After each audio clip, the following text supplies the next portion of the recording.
Hi everyone, my name is Raman and I'm doing my case study on Jennifer Pan's revenge. A little background on the case. So Jennifer Pan was born on June 17, 1986 in Markham, Ontario to immigrant parents named Bích Han and Huy Han Pan. They were from Vietnam.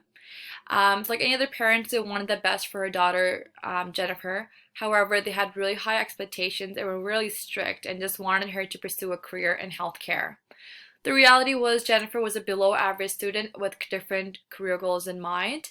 She faked her high school graduation because she failed, and she also faked her Ryerson University enrollment and graduation and just continued to live a double life with her boyfriend Daniel, which her parents did not also approve of. Because of such high expectations, such restrictions, and the disapproval of her relationship, she was just fed up and just wanted to just pretty much kill her parents and live with their boyfriend in their house. So they both planned a kill for hire attack that took place on November 8th, 2010, and the goal from there was to kill her parents, live in the house, so that they can pretty much live happily ever after. And these are the people that are involved.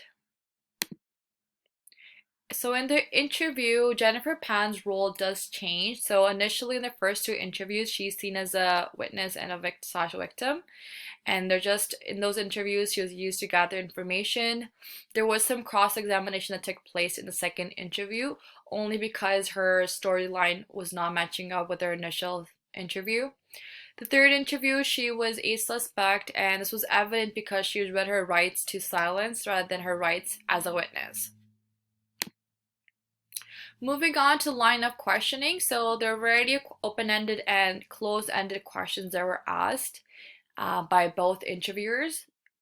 And some examples of open-ended questions were, tell me about the day. So this was pertaining to the day of the incident.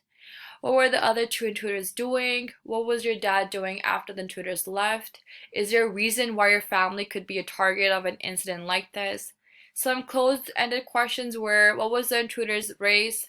Did the intruders have a gun? Did the intruders have an accent? Did you engage in any illegal activity?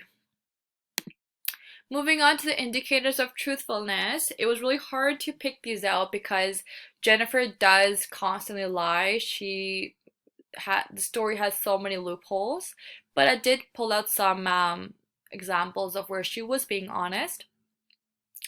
The first example is Jennifer was explaining what her dad did after the tutors left the house.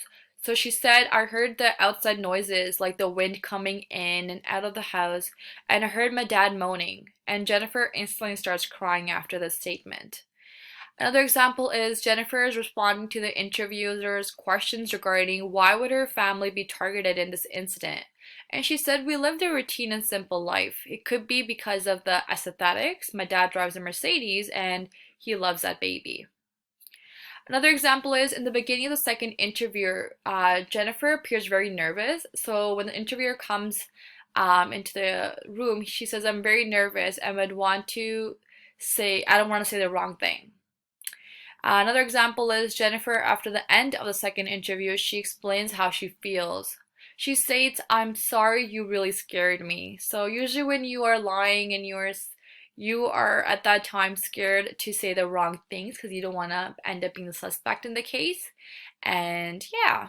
So in all of these examples, they all had some things in common that hinted that she was being truthful.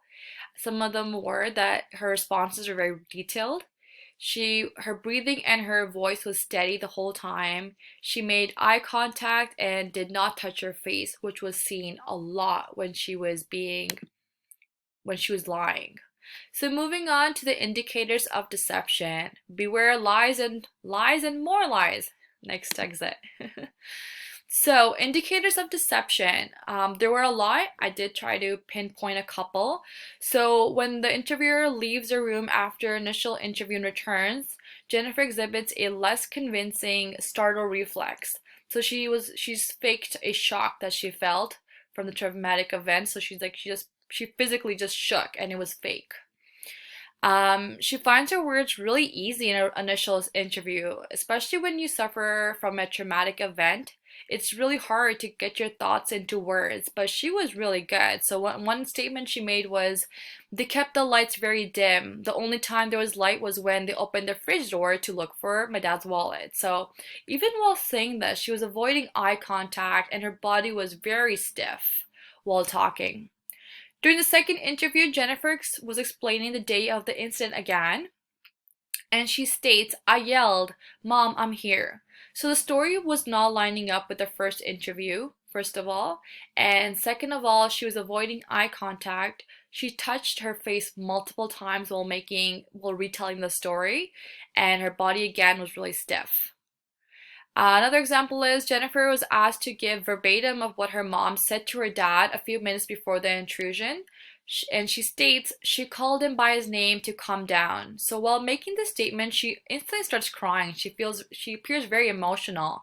Her breathing changes and she avoids eye contact again. However, the interviewer again asks her to give her more details about what happened, how it was said, and so on.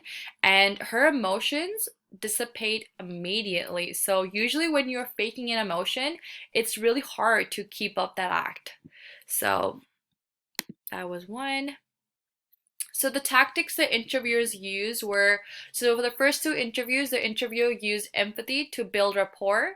He says constantly, take your time, you're right, sit back in your chair, take a deep breath, I'm helping to investigate who murdered your mom. So that was there. So it really helped him connect with her to feel comfortable in talking and opening up. The third interviewer, he used fertility techniques, and it basically makes the interviewer feel like it's useless to resist due to the overwhelming evidence that's pointing towards him or her. He also used truth verification. So he said that I know when someone is lying. I have infrared satellite imagery that tells me where everyone was at the time of the incident. So to kind of pretty much get her to pretty much confess. The third interview also included a technique of inducing mental fatigue. So Jennifer was asked to retell the story constantly again and again, and then pretty much this was done to pretty much tire her out and to diminish her critical thinking abilities, making her a little closer to confession. Now the result was obviously Jennifer Pan today is 34 years old. She is serving in sentence at the Grand Valley Institution for Women in Kitchener, Ontario. She was from court and stuff, all her trials, she was eventually pleaded guilty of first-degree murder. She was sentenced. So she's pretty much serving a life sentence without the possibility of parole for 25 years. So she will be first eligible for parole in November 2035. And her boyfriend and the three killers are involved in the case. These ones here, so pretty much these five people here are all serving life sentence. Um, yes. Yeah, and that's it. Thank you so much for listening, guys. I'm so sorry. I know I went over the 5 minutes. I tried to be concise, but I really hope everyone took away something from this case study. Thank you again. I'm looking forward to meeting everyone next semester. Bye.